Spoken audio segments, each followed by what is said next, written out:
So let's go to Marc Thiessen, an American Enterprise Institute scholar and former chief speechwriter for President George W. Bush, also a Fox News contributor, and Zach Petkanis, a Democratic strategist and former senior DNC advisor. Gentlemen, welcome. Good to have both of you here. Good to be with you. Boy, there's a lot on the table. And, you know, the evaluation of what he has done so far. Zach, let me start with you. As he heads into this, a bit of frustration on the legislative front, but he has a lot of unraveling of what the Obama administration did that he has methodically worked his way through. Well, sort of. I mean, it's been a big disappointment for them on the legislative front, but it's been sort of a lot of unraveling on the Obama front. Most of these executive orders, they're theater. They're study groups and blue ribbon commissions. It is the perception of activity, because what they're doing is getting smoked on the legislative front. There's been failure after failure on that side, and they're panicking in the White House. So that's why you're seeing this flurry of activity right now, to see if they can paper over their extraordinary failures and broken promises, from job creation. Mark is laughing, which leads me to think that perhaps he has another viewpoint on it. Mark, what do you think?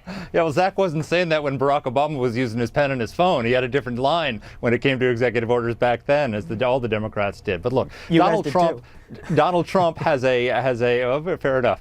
Donald Trump could look back on this 100 days and say that he has accomplished something more significant than any of his predecessors in modern history. He put a Supreme Court justice on the Supreme Court that is going to affect the direction of this country for the next 3 decades. Barack Obama's stimulus, his big achievement, is forgotten. George W. Bush's tax cuts, which were passed after the 100 days, those have been amended by his successor.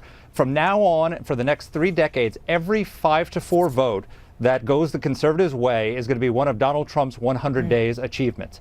So that is a huge accomplishment, and it pales compared to anything anyone has ever achieved in their first 100 days. You know, it's interesting to look at sort of the communications effort that we have seen happening clearly this morning and in recent days. You see Steve Mnuchin very much out front, Nikki Haley very much out front. And I think there's an effort to put some of these folks that they have a lot of confidence in out there speaking on behalf of the administration and talking about what they want to do. So this tax reform picture that we're getting, if you can simplify the tax code, as Mnuchin said he wants to do, make it easier for middle income folks who are doing their taxes to have it on one sheet of paper, which everybody, of course, would love to see happen, and also cut the tax rate for individuals and for corporations as well.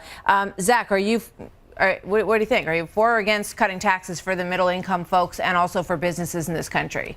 Look, everyone is for cutting taxes for middle-income folks, but that's not what tax reform is to this White House. To this White House, tax reform is massive tax cuts for corporations and the very wealthy, and leaving the middle-income folks high and dry. And so that's not what they said today. I mean, you know, you may turn out to be right, but that's not what their stated goal is today. You're sure that you're right. You know, before I'm sure that I'm right.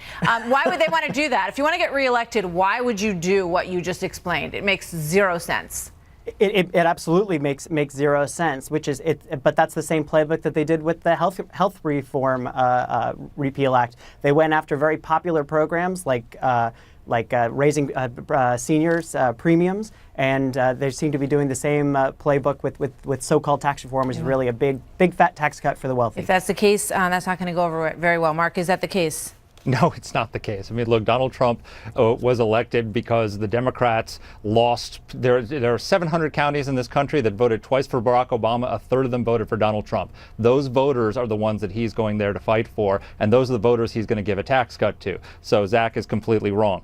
The reality is that what they need to do, however, is they need to learn from the mistakes they made with the Obamacare repeal, which is don't rush this out. They seem too desperate to get this under the wire by the end of the 100 days. The 100 days doesn't matter. I mean, there's no president in history who's been judged by history on his first 100 days. You're judged by what you do by your presidency. And so they need to get this right. They need to take their time. They need to bring the different constituencies in, explain it to the American people, build public support for it. They started to do that, but don't rush it. But Mark, do it right. I mean, benchmarks do matter. Think about real life, right? Everyone gets benchmarks. You have an annual review. When you're in high school, it goes by semesters. You get a grade. It's not to say that it's the be-all, end-all of your report card for the presidency, but obviously this is a president, and you know, you look at the people around him, Wilbur Ross, Steve Mnuchin, these are people who've worked on deadlines all their lives. It seems that only Congress doesn't understand the meaning of saying, you know what, let's try to get this done by X date. All you ever hear is why they can't do that, Zach.